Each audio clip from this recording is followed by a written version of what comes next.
안녕하십니까. 오늘도 각자의 처소에서 예배의 자리로 나오신 우리 형제 자매님 여러분들에게 주의 크신 평강이 함께 하시기를 예수 그리스도 이름으로 축복합니다. 말씀을 듣기 전에 우리 찬송 한 곡 같이 듣고, 우리 여러분들도 아시는 찬송이니까 여러분이 또 함께 이 자막을 보시면서 찬양이 나올 때 같이 우리 부르면 좋겠습니다.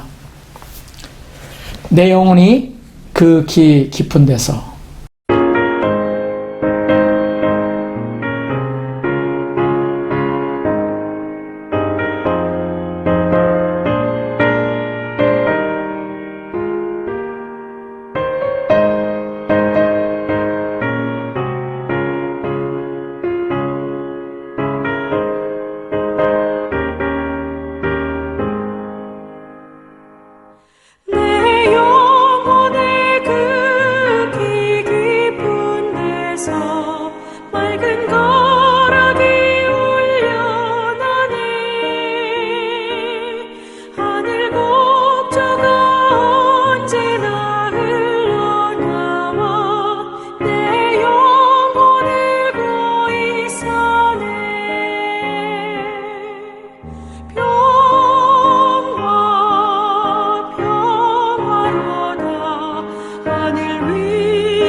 예, 함께 부른 이 찬송은 여러분들이 잘 알다시피 내 영혼의 그 깊은 데서라는 유명한 찬송가입니다. 제가 이 찬송을 오늘 하루 계속 이렇게 부르게 되더라고요. 그리고 그 찬양의 가사가 참 마음에 와닿습니다. 그래서 제가 여러분에게 찬송도 부르지만 가사를 여러분에게 한번 낭독해 드릴 테니까요. 여러분 들으시고 성령께서 여러분에게 정말 그 주님이 주시는 그 평강이 지금 상황이 어떠하든지 지금 형편이 어떠하든지 여러분 그것을 온전히 날려버리고 하나님께서 이 찬송가 작곡가와 작사자가 정말 소유했던 이 주님을 향한 큰 평강이 우리 모두 한 사람 한 사람에게 충만하게 되길 간절히 소원합니다. 제가 가사를 한번 낭독할게요. 내 영혼의 그 깊은 데서 맑은 가락이 울려나네. 하늘 곡조가 언제나 흘러나와 내 영혼을 고이 싸네. 평화 평화로다 하늘 위에서 내려오네. 그 사랑의 물결이 영원토록 내 영혼을 덮으소서. 내 마음속에 솟아난 이 평화는 깊이 묻힌 보배로다. 나의 보화를 캐내어 가져갈 자 그 아무도 없으리라. 평화 평화로다 하늘 위에서 내려오네. 그 사랑의 물결이 영원토록 내 영혼을 덮으소서. 내 영혼의 평화가 넘쳐남은 주의 큰 복을 받음이라. 내가 주야로 주님과 함께 있어 내 영혼이 편히 쉬네. 평화 평화로다 하늘 위에서 내려오네. 그 사랑의 물결이 영원토록 내 영혼을 덮으소서. 이 땅 위에 험한 길 가는 동안 참된 평화가 어디 있나? 우리 모두 다 예수를 친구 삼아 참 평화를 누리겠네. 평화 평화로다 하늘 위에서 내려오네. 그 사랑의 물결이 영원토록 내 영혼을 덮으소서. 아멘 아멘. 저도 여러분과 같이 지금의 이 시간을 지나면서 저는 요즘 자주 생각하는 것이 정말 우리가 이 땅을 살아가면서 내 인생에 정말 중요한 것이 무엇일까? 이런 질문을 여러 번 하게 되었습니다. 제게 전화가 오고 카톡으로 또 여러 가지 메시지를 통해서 오는 그런 내용들을 보면은 우리의 마음 속에 그것이 말로 표현이 되는 것이잖아요. 걱정과 염려와 두려움이 참 우리의 삶 가운데 많이 스며들어 있구나 생각하게 됩니다. 우리의 비즈니스 상황들, 또 일을 못하고 있는 직업을 가졌던 직장인들, 또 매일매일 뉴스를 보면은 엄청난 숫자로 증가하고 있는 실업수당을 청구하는 그 숫자를 보면은 얼마나 많은 사람들이 경제적인 어려움을 겪고 있고 먹고 사는 문제가 당면한 큰 문제인 것을 생각하지 않을 수가 없습니다. 그것은 사실입니다. 제가 그래서 이런저런 생각을 하면서 우리가 아는 것이라 할지라도 성령께서 우리의 마음과 저와 여러분을 만져주심으로 우리의 마음과 우리의 가슴과 우리의 영혼육을 주님께서 타치해 주셔서 지금 이 답답하고 어려운 시기를 능히 이길 뿐만 아니라 정말 내가 소유하지 못했던 그 평강이 지금 이때뿐만 아니라 내 인생의 마지막 순간까지 나에게 이 오늘 찬송가에 나오는 가사처럼 그 주님의 크신 평안함이 우리에게 충만히 부어지는 그런 은혜의 시간이 되기를 간절히 소원하며 오늘 여러분과 이 말씀을 나누기를 원합니다. 여러분, 인도네시아 등 동남아시아 쪽에서 아주 오래전부터 여러분 우리가 동물원에 가면은 흔히 보는 그 원숭이를 어떻게 잡는가, 사로잡는가 하는 그 이야기를 제가 오래전에 글로써 이렇게 본 적이 있습니다. 이렇게 원숭이 사냥을 한다고 합니다. 숲속에 사는 원숭이를 잡는 방법이죠.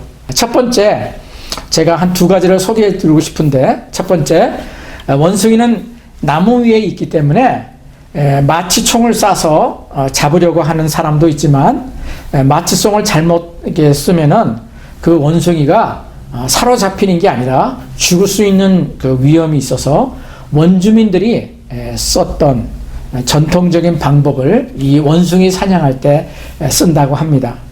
고목나무에 원숭이 손이 겨우 들어갈 만큼의 구멍을 파고 원숭이들이 나무에서 지켜보고 있는 가운데 그 속에다가 고목나무 구멍을 낸 작은 그 구멍에다가 쌀을 집어넣습니다. 원숭이들이 쌀 냄새를 잘 맡고 쌀을 좋아한다고 그러네요. 그래서 사람이 떠난 다음에 그 원숭이들이 나무에서 내려와서 그 고목나무 구멍 속에 들어있는 쌀을 얻기 위해서 나무 구멍 속에다가 원숭이의 손을 이렇게 집어넣는다는 것이죠. 그래서 그 원숭이가 그 손을 그 고목나무 구멍을 판 그 구멍 속에 손을 이렇게 집어넣으면은 거기에 당연히 뭐예요? 그 속에 들어있는 쌀이 잡히겠죠. 그럼 원숭이가 그 쌀을 먹기 위해서 그 쌀을 자기가 손으로 움켜쥘 수 있을 만큼 아주 한 움큼을 짓는다는 것입니다. 그리고 이제 그것을 빼내려고 하는데 그 구멍이 들어갈 때는 겨우 들어갔지만 손을 움켜쥔 그 손이 나오기에는 다 그 원주민이나 사냥꾼들이 그 원숭이의 특성을 알기 때문에 거기에다가 그렇게 만들었다는 것이죠. 구멍을 뚫었다는 것이죠. 그래서 그 구멍에서 그 움켜진 쌀손을 잡아 빼려고 하면은 도저히 그 원숭이의 손이 그 구멍에서 빠져나올 수가 없다는 것입니다. 사실상 우리가 상식적으로 생각하면은 그것을 빨리 쌀을 이렇게 움켜진 손을 이렇게 내려놓고 손을 빼버리면은 나올 수 있을 텐데 이렇게 우리 모두는 생각을 하죠. 그러나 원숭이는 그런 특성이 있답니다. 아주 좀 어리석은 것이죠. 원숭이는 그 자기가 취하고자 하는 자기가 움켜진 그 쌀을 놓으려고 하지 않는답니다. 그래서 이제 그렇게 손을 빼려고 하는 그런 상황 가운데 이제 사냥꾼이 나타나서 이렇게 가까이 와도 원숭이는 절대로 손을 놓지 않는다는 것입니다. 그래서 결국은 그 원주민들이나 사냥꾼이 이제 대나무로 만든 하나의 이렇게 바구니를 가져와서 그 바구니에다가 이제 원숭이를 집어넣고 이제 손을 이제 빼도록 해서 그 원숭이를 이제 잡는다고 합니다. 두 번째는요, 원숭이를 잡을 때 옛날부터 썼던 방법인데 목이 가늘고 입구가 좁은 그런 호리병을 가지고 원숭이를 잡는다는 것입니다. 그 호리병을 이 나무에다가 이제 단단히 묶어놓은 채 그 호리병 속에다가 원숭이가 좋아하는 바나나를 넣는다고 합니다. 그러면 원숭이들이 그 광경을 지켜보고 있다가 이제 사람이 딱 떠나가면은 그 원숭이가 내려와서 그 호리병 속에다가 그 자기가 좋아하는 냄새가 맛있는 냄새가 나는 그 바나나를 취하기 위해서 또 손을 집어넣는다는 겁니다. 그리고 원숭이가 자기의 손을 가지고 그 병 속에 있는 바나나를 움켜쥐겠죠. 그래서 아까 쌀을 말씀드린 것처럼 이 원숭이가 그 바나나를 잡고 움켜쥔 손을 절대로 놓지는 않는답니다. 그렇게 원숭이를 사냥을 한다고 합니다. 이 이야기는 저와 우리 모두에게 귀중한 교훈을 줍니다. 무언가를 손에 움켜쥐고 움켜진 손을 놓지 않음으로 말미암아 그는 자기의 자유까지도 잃어버리고 잘못하면 생명까지도 잃어버릴 수 있는 그런 위험에 처하게 된다는 것이죠. 어쩌면 이것이 원숭이의 그런 어리석은 모습이 아니라 우리가 이 땅에 살아가면서 우리 모두가 가지고 있는 그런 모습이 아닌가 생각이 저는 정말 듭니다. 때때로 저는 이 생각이 그냥 이렇게 자주 생각이 나요. 내가 어떤 것에 대해서 갈등하는 그런 시간이 있을 때, 염려하고 두려워하는 마음이 있을 때 내가 왜 이것을 두려워하고 염려를 할까? 그러다 보면 결국은 그 어떤 것을 취하려고 얻고자 하는 것을 얻지 못함으로 말미암아 오는 어떤 염려, 두려움, 이런 것들이 저를 힘들게 할 때가 종종 있음을 경험하게 됩니다. 그럴 때 이 원숭이의 모습의 교훈이 저에게는 굉장히 교훈이 됩니다. 내가 이것을 움켜쥐려고 하고 있지 않는가? 이것을 취하려고 하는 강한 욕망이, 강한 욕심이 내가 가지고 있기 때문에 내 마음의 평안을 잃어버리는 것이 아닌가? 이런 생각을 하고 하나님이 주시는 그 마음을 가지고 순종하고 그것을 내려놨을 때 하늘로부터 부어지는 그 평강함을 다시금 소유하게 되는 것을 종종 경험하게 되었습니다. 아마도 우리 모든 사람들이 다 소유하기를 원하는 돈이라든가 권력이라든가 또 어떤 지위, 또 명예, 사람들을 의식하는 체면, 뭐 이런 많은 것들이 대표적인 그 원숭이가 그 호리병 속에서, 그 나무 구멍 속에서 그 취하려고 움켜쥐려고 하는 그런 것들이 저와 여러분도 전혀 다르지 않을 것입니다. 물론 그것이 사람에 따라 차이가 있겠지만 내가 두려워하고 있는 문제가 결국 내가 못 먹고 못 살게 되는 내 자녀에게, 내 사랑하는 자녀에게 그렇게 어려운 상황에 오게 되면 어떻게 할까? 사실상 이것이 우리가 두려워하고 염려하는 가장 근본적인 것이 아닐까 저는 종종 생각을 하게 됩니다. 시간은 우리를 기다려주지 않습니다. 정해진 때가 오면 우리는 똑같은 갈림길을 경험하게 됩니다. 사람마다 그 시기와 그 때와 상황이 다를 뿐 여러분, 우리는 이 원숭이가 처한 그런 일들을 얼마나 우리의 삶 가운데 자주 경험하게 되는지 여러분 생각해 보셨습니까? 실제로 바로 이런 내용들이 우리의 삶에 부닥치는 그런 실제적인 문제라는 것을 우리는 부인할 수 없습니다. 우리의 재산이 우리의 주인이 되게 해서는 안 된다는 것입니다. 우리의 은행 어카운트에 있는 그 돈의 많고 적음이 우리의 자유를 박탈해서는 안 된다는 것입니다. 재물이 우리의 삶을 좌지우지할 때 우리는 언제부터인가 그 자유를, 진정한 그 자유를 잃어버릴 수 있다는 것입니다. 우리가 움켜쥐려고 하는 것들에 대해서 주님은 이렇게 말씀하십니다. 누가복음 6장 38절 말씀입니다. 주라, 그리하면 내게 줄 것이니 곧 후히 되어 누르고 흔들어 넘치도록 너에게 안겨주리라. 너희의 헤아리는 헤아림으로 도로 받을 것이니라. 아멘, 아멘입니다. 여러분, 정말 여러분이 물질이든 그 어떤 것이든 내가 많이 취해보려고 하는 그 은혜를 경험하기를 원한다면, 그런 복을 받기 원한다면 그것을 붙잡고 움켜쥐지 말라는 것입니다. 지금 이 어려운 시기를 지날 때도 두 가지 모습의 사람들이 있는 것을 우리가 뉴스를 통해서 이렇게 듣게 됩니다. 상황이 어려우니까 마켓에서 휴지라든가 정말 어떤 필수품 물건들이 순식간에 몇 주 전에 동인한 적이 있습니다. 그 휴지 하나를 더 취하려고 그 마지막 한 개 남은 거를 서로 취하겠다고 그 옆에 있던 사람들과 함께 정말 몸을 부딪히면서 다투고 있는 그런 영상을 얼마 전에 본 적이 있습니다. 그 별거 아닌 것, 사실상 그거 없어도 살 수 있는 것이거든요. 불편해서 그렇죠. 그런데 그것을 내가 움켜쥐려고 할 때는 다툼이 일어나는 것이고, 사단은 우리에게 그것을 통해서 더 염려와 걱정과 근심에 쌓이게 하는 그런 일을 우리에게 준다는 것입니다. 그런데 오히려 다른 모습을 살아가는 사람이 있습니다.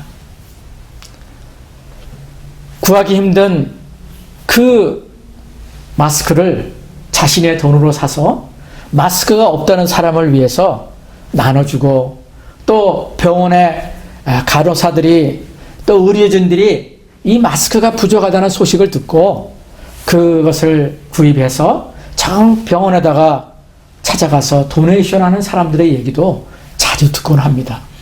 요즘의 얘기입니다. 요즘의 얘기.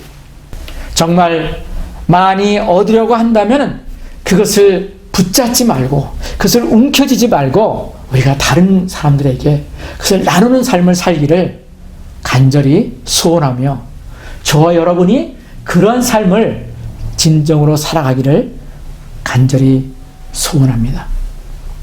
이 말씀의 비밀은 오직 순종하고 실행하는 사람에게만이 주어지는 복음의 말씀, 복된 말씀입니다.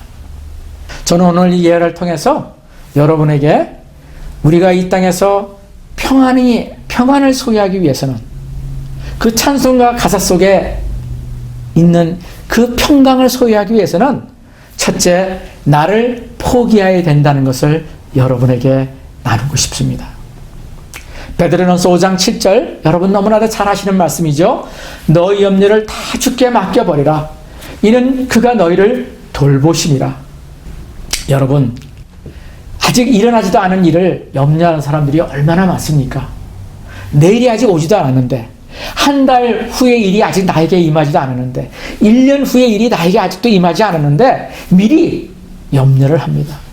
정말 여러분, 지금 현재 우리의 두려운, 답답한, 어려운 상황도 우리가 주님께 맡겨야 됩니다. 앞으로 한 달 후에, 6개월 후에, 1년 후에, 몇십 년 후에 되어질 그 일도 여러분 당연히 주님께 맡겨버려야 됩니다.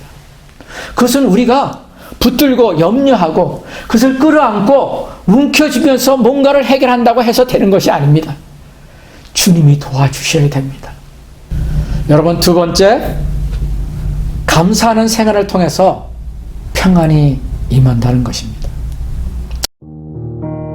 하나님께 감사만 할 때, 미국의 실업가 중에 스탠리 텐이라는 박사가 있습니다.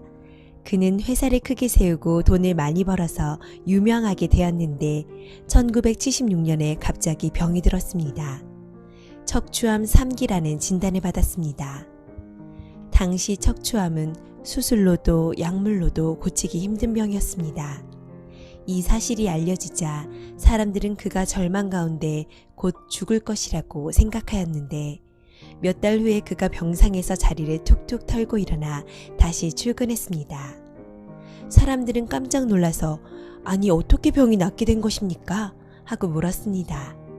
그러자 스탠리 텐은 네, 전 하나님 앞에 감사만 했습니다. 그랬더니 병이 다 나았습니다. 하고 대답하였습니다. 전 이렇게 기도했습니다. 하나님, 병들게 된 것도 감사합니다. 병들어 죽게 되어도 감사합니다. 하나님, 저는 죽음 앞에서 하나님께 감사할 것밖에 없습니다. 살려주시면 살고 죽으라면 죽겠습니다. 하나님, 무조건 감사합니다. 매 순간마다 감사하고 감사했더니 암세포는 없어졌고 건강을 되찾게 되었습니다. 그가 다시 회복하게 된 것은 감사 때문이었습니다. 요즘 미국의 정신병원에서는 우울증 환자들을 치료하기 위해서 약물 치료보다는 소위 감사치유법을 더 많이 사용한다고 합니다. 환자들로 하여금 자신의 삶에서 감사한 일들은 무엇일까를 찾아내게 하고 감사를 회복하도록 돕는 것입니다. 그런데 놀랍게도 약물 치료보다도 이 감사치유법이 훨씬 더 효과가 탁월하다는 것입니다.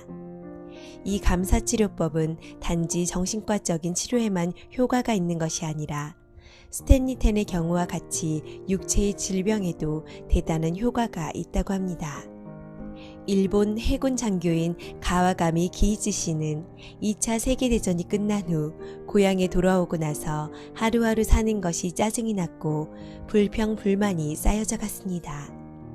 결국 그는 전신이 굳어져 조금도 움직일 수 없는 불치병에 걸리고 말았습니다. 그때 그는 정신치료가인 후지다 씨를 만나게 되었습니다.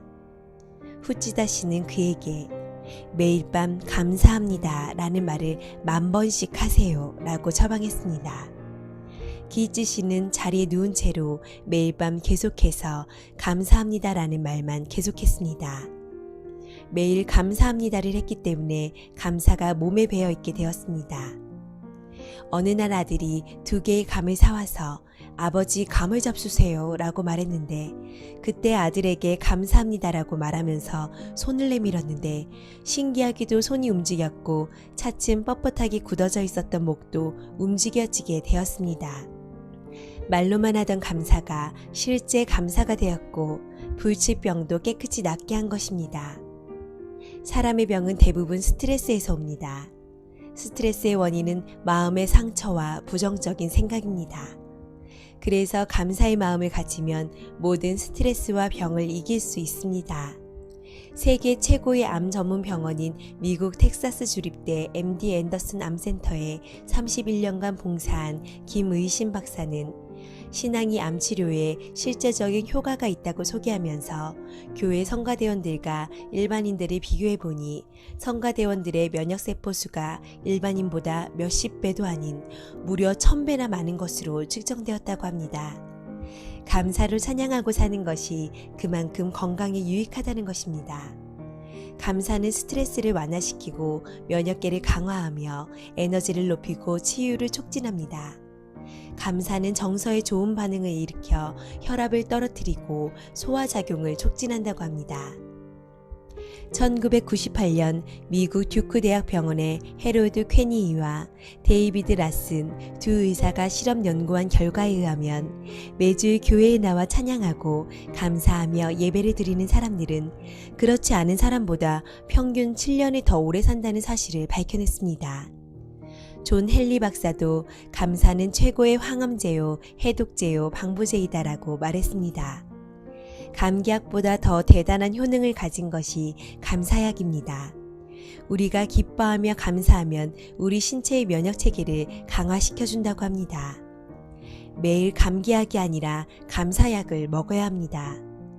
우리가 1분간 기뻐하여 웃고 감사하면 우리 신체에 24시간의 면역체가 생기고 우리가 1분간 화를 내면 6시간 동안의 면역체계가 떨어진다고 말합니다. 그러므로 매일 기뻐하고 감사하며 감사약을 먹으면 몸과 마음의 건강을 잘 유지할 수가 있습니다. 탈무드에도 보면 세상에서 가장 사랑받는 사람은 모든 사람을 칭찬하는 사람이요 가장 행복한 사람은 감사하는 사람이다라고 말하고 있습니다. 그러므로 건강을 유지하기 위하여 항상 감사하는 우리 모두가 되기를 바랍니다. 여러분, 지금 호흡이 있나요? 그러면 감사하세요. 지금 걸어 다닐 건강이 있나요? 그러면 감사하세요. 지금 살아서 움직이며 할 일이 있나요? 그러면 감사하세요. 왜냐하면 아직도 하나님이 살아있도록 생명과 건강을 주셨기 때문입니다. 이런 건강이 없어서 마음의 소원은 있지만 아무것도 하지 못한 채 죽음만 기다리는 죽은 사자 같은 모습을 하며 사는 사람들이 얼마나 많은가요? 그러나 하나님은 저와 여러분에게 생명을 주셔서 아직도 살아있도록 해주셨기에 우리는 하나님께 감사할 수 있는 것입니다. 사랑하는 여러분, 아직 살아있을 때 하나님께 열심을 내어 예배드리시기를 바랍니다. 열심을 다해 충성하시기를 바랍니다. 열심을 다해 감사하시길 바랍니다. 그래서 감사가 넘치고 기쁨이 넘치고 찬양이 넘치는 하나님의 사랑받는 그리스도인들이 다 되시기를 바랍니다. 꿈을 현실로 이루다.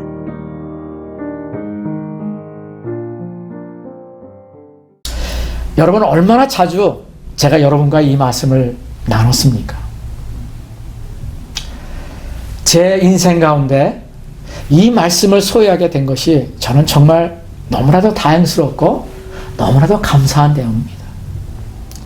제 신앙의 여정 가운데 지금까지 오면서 많은 경험을 했고 많은 지식을 습득했지만 그것도 잘못된 지식이 아니라 성경에 대한 지식이지만 이 감사하는 삶이 우리 인생에 영향을 끼치는, 그리고 순종하는, 이 감사를 순종하는 그 삶을 통해서 하나님이 주시는 그 은혜를 경험하게 될 수 있다고 하는 것, 그것을 인정하게 됐다는 것, 그것을 순종하고자 하는 마음을 갖게 됐다는 것은 저에게 있어서 정말 큰 축복입니다. 감사하는 매일의 삶은 여러분 이론이 아닙니다. 실제로 우리 삶에 영향을 주고 기적을 일으키게 하는 원동력이 되게 한다는 것을 여러분 믿으시기 바랍니다. 나의 입술로, 여러분 자신의 입술로 감사를 순종하는, 매일에 순종하는 삶을 통해서 하나님의 살아계심을 경험하게 되시는 믿음의 사람들이 되시기를 간절히 축복합니다. 여러분, 이것은 자 이제 말씀을 맺으면서 여러분에게 다시 말씀드립니다. 이 답답하고 어려운 시간에 우리에게 꼭 필요한 것은 여러분 어떤 대단한 것이 아닙니다. 우리가 마음에 소원하는 그 어떤 많은 물질이 아닙니다. 안정된 직장이 아닙니다. 우리에게 꼭 필요한 것은 염려와 두려움으로 인해 흔들리지 않는 마음의 평안입니다. 어떠한 부정적인 상황과 환경 속에서도 흔들리지 않는 그 마음의 평안함입니다. 그런데 이 마음의 평안함이 어떻게 가질 수 있다고요? 두 가지를 말씀드렸습니다. 첫째는 나를 포기할 때 이 하나님의 평안이 우리에게 부어진다는 것입니다. 다시 한번 말씀드릴게요. 여러분, 제가 초반에 말씀드린 그 원숭이가 그 자기가 움켜쥔 것을 내려놓지 않을 때, 움켜쥔 것을 내 손에 내려놓지 않을 때, 여러분 그에게는 자유가 박탈당하는 그런 삶을 살아가게 됩니다. 그리고 잘못하면 죽음에 이르기까지 된다는 것입니다. 어렵다고 내 것을 취하기 위해 어리석게 그 내가 취하고자 하는 것, 내가 현재 가지고 있는 것을 내가 잃어버릴까봐 그것을 움켜쥐고 있는 그런 어리석은 원숭이 같은 그런 삶이 되지 마시기 바랍니다. 베드로전서 5장 7절 말씀드렸죠? 너희 염려를 다 주께 맡겨버리라. 이는 그가 너희를 돌보심이라. 두 번째는 매일매일 감사하는 입술의 고백을 통해서 하나님이 어떻게 내 삶 속에 역사하는지를 내가 보리라 하는 믿음으로 감사를 의식적으로 연습하고 실천해 보기로 내 마음에 작정하고 그것을 순종해 나갈 때 하나님의 평강이 내 삶에 임하게 된다는 것입니다. 두 번째는 매일매일 감사하는 입술의 고백을 통해서 하나님이 어떻게 내 삶 속에 역사하시는지를 내가 보리라. 내가 내 삶 속에 하나님이 어떻게 역사하시는지를 내가 한번 보겠다. 내가 한번 보겠습니다. 이러한 믿음으로 감사를 의식적으로 내가 내 입술로 연습하고 그것을 실천해 봄으로 말미암아 하나님을 경험하게 될 수 있다는 것입니다.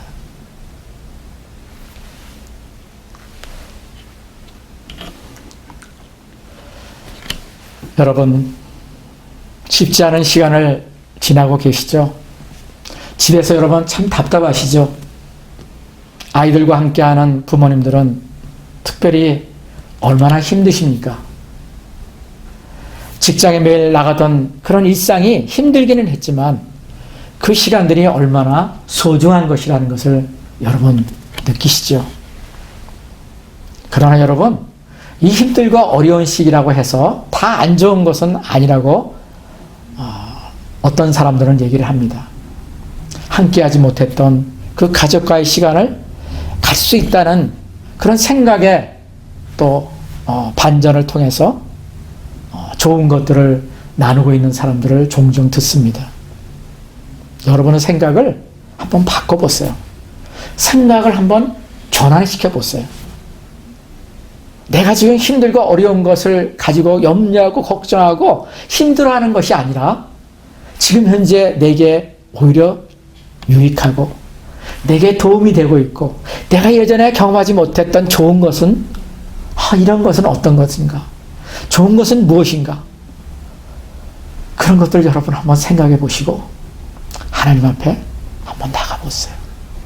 하나님 앞에 한번 감사의 기도를 올려보세요. 그리고 여러분의 남편과 아내가 그걸 나눠보세요. 그리고 자녀들과 그걸 나눠보세요. 언제 어느 때 이런 시간을 갖겠습니까? 하나님이 주시는 귀한 은혜의 시간입니다. 참새 한 마리라도 공중에서 떨어져서 죽는 것이 절대로 우연이 아니라고 성경은 얘기를 합니다. 하물며 온 세계, 우리가 살고 있는 미국에 지금 벌어지고 있는 이 코로나 바이러스의 이 어려운 지경이 어떻게 우연이라고 할 수가 있겠습니까? 절대로 우연이 아닙니다. 이것은 하나님의 분명한 계획이 있는 것입니다. 우리가 예전에 생각하지 못했던 것들을 생각하게 하시고, 우리가 잃어버렸던 것을 찾기를 원하시고, 우리가 감사하지 못한 것을 감사하게 하시고, 우리가 놓쳐버렸던 것을 회복해 하시기를 원하시는 하나님의 놀라운 계획이 지금 이 시기에 우리에게 주어진 것이라는 것을 여러분 누리시고 깨달으시고, 그것을 하나님 앞에 감사함으로 나가 하박국 선지자의 그 고백이 우리 모두의 고백이 되며 우리 모두의 것이 되기를 예수 그리스도 이름으로 축복합니다. 아멘. 아멘입니다. 하나님 아버지 감사합니다. 우리 모두가 지금 힘들고 어려운 시기를 지나고 있습니다. 예전에 한 번도 경험하지 못했던 그런 어려운 시기를, 이 코로나 팬데믹을 지나고 있습니다. 하나님, 그러나 우리가 염려하고 두려움으로 우리가 살기를 원하지 않습니다. 아버지, 우리가 주님께서 주신 그 말씀을 이 시기에 견고하게 붙들 수 있는 우리 모두가 될 수 있도록 은혜를 베풀어 주시옵소서. 우리가 매일매일 하나님 앞에 감사하는 입술의 고백을 순종하여 행하기를 원합니다. 하나님이 어떻게 내 삶 속에서 역사하는지를 내가 보리라 하는 믿음을 하나님 앞에 가지고 나가게 하여 주셔서 우리의 삶을, 우리의 감사의 입술을 연습하고 또한 감사를 실천하는 삶을 통해서 하나님의 평강이 매일매일 우리의 삶 가운데 어떻게 임하는지를, 그리고 그 삶이 얼마나 복된 삶인가를 우리의 평생토록 누릴 수 있도록 이 어려운 시기가 오히려 복된 시간으로 전환되게 인도하여 주시옵소서. 감사합니다. 그렇게 행하실 주님을 바라보며 우리 주 예수 그리스도 이름으로 간절히 기도하옵나이다. 아멘. 아멘.